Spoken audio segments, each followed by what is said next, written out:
سیاحت دپاره راغلي یو.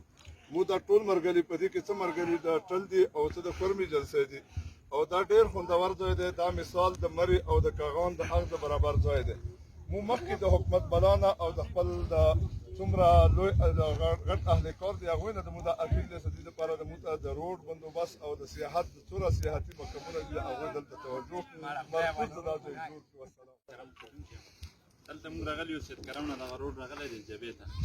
اول خو دا دی چې کمسلګري راځي مخکې کسانو خبرې وکړې دلته به د پیکاپ کم ترانسپورټ دی 4x4 دي دا به راولي او اول ځل دی موږ دلته راغلي یو د دې علاقې اوسېدونکي هم یو.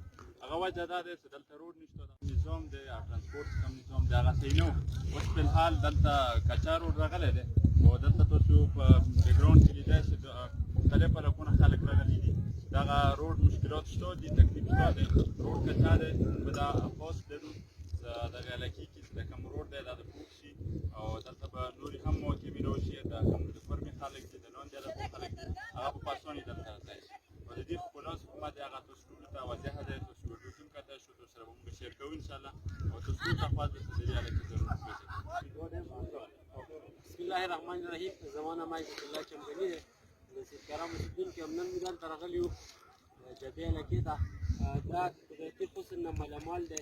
دلته موږ سره څه ملګري د ټل څه د مختلفو علاقو دي هغوی هم دا علاقه ډېره زیاته خوښه کړه او د ټولو دا ډیمانډ دی د دې علاقې کوم روډ دی دا ډېر بیکورډ دی مطلب کچا دی. په دې روډ باندې د زر تر زره کار وکړی شي چې دې علاقې ته رسوي یا اسانه شي او دې سره د کوم د سدې او د جنسي وغیره د نږدې چې کوم خلک دي دوی ته به د ټوریزم چې کوم دا سپاټ دی دا به ډېر نږدې شي او چې کوم ایونټس دي اختر وغیره کې دلته راتګ به ډېر اسان شي. زه خپله د ټل نه راغلی یم د پرچمکني سره تعلق دا علاقې دا یقینا ډېرې خوندورې علاقې دي د دې ته موږ ته حکومت دې ته توجه وکړي دا روډونه دا سهولیتونه لپاره مهیا شي د دې کې وساته چې مري کاغان یا سوات علاقونه څومره خلک چې هلته به زیاته زونه دې دومره خرچې کېږي خو که داسې کې موږ ته صرف د حکومت دغو ته کې توجه وکړي چې دغه روډونه او سهولیت مهیا شي.